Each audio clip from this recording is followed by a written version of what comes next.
kita teringat kepada satu hadis di mana Rasulullah sallallahu alaihi wasallam pernah bersabda, "Ya'ti 'alan nasi zamanun ru'asa'uhum kal asad wa wuzara'uhum kaz-zi'ab wa qudatuhum kal kilab wa katsirun nasi yawma idzin kal aghnam."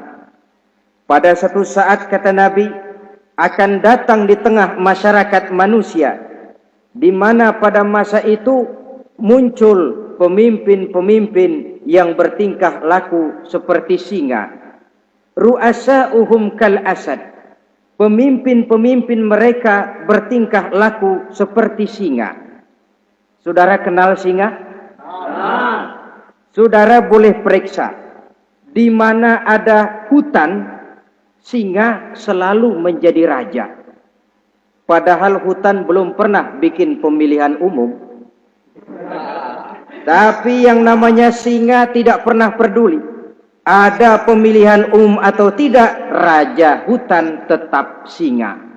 Kenapa? Karena singa menjadi raja di hutan bukan berdasarkan kebenaran, tapi karena kekuatan.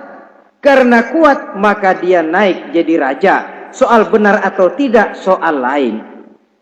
Maka sebagai akibatnya, setelah si singa ini naik menjadi raja hutan, dia bukan melindungi rakyatnya, malah makanin rakyatnya.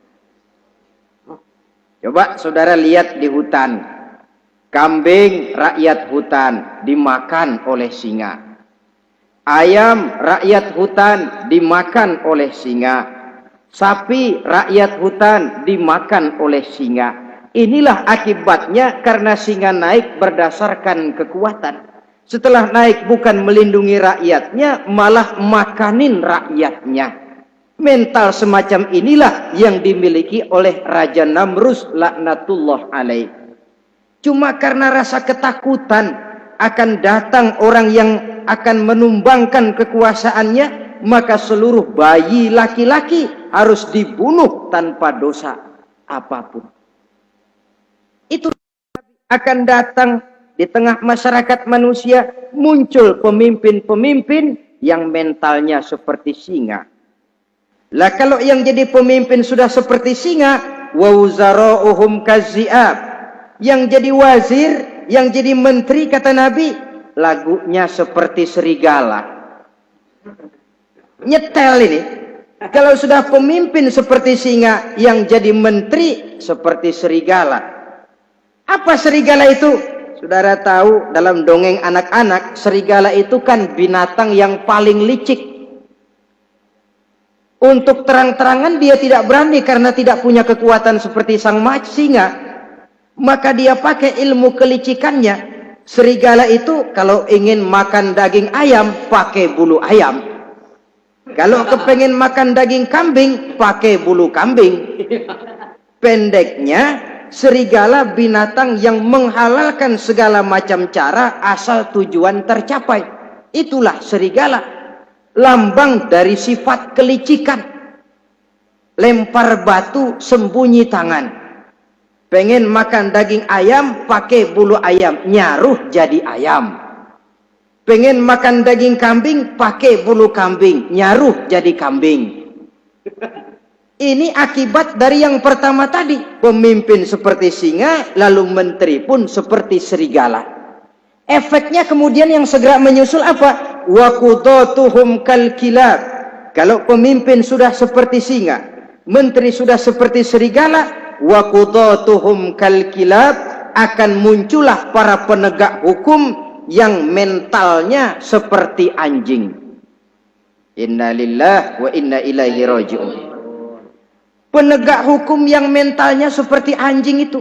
Anjing, saudara lihat, anjing akan setia kepada siapa saja yang memberinya daging. Kalau dia disuruh jaga rumah, dia tidak bisa membedakan mana yang maling, mana yang tamu. Biar yang datang tamu, kalau nggak bawa apa-apa, pasti digonggong. Biar yang datang maling, kalau bawa daging, anjing kalem. Pokoknya siapa yang memberi saya daging, itulah majikan saya. Apa kata majikan saya, itulah yang saya laksanakan. Maka hilang kebenaran hukum, hancur norma-norma keadilan. Oleh karena apa? Oleh karena anjing dapat daging. Lalu dalam kondisi semacam itu, yang jadi rakyat bagaimana? Kata Nabi, wa katsirun nas yauma izin kal aghnam. Adapun kebanyakan orang pada masa itu, lagunya sudah seperti kambing. Saudara, kambing itu binatang yang cuma menang groyokan dan tidak punya alternatif. Namanya kambing, digiring ke lapangan embe. Betul kan? Betul. Digiring ke kuali embe. Dikasih makan rumput embe. Sampai pun mau dipotong masih embe juga. Tidak punya pilihan lain si kambing ini, tidak punya alternatif lain.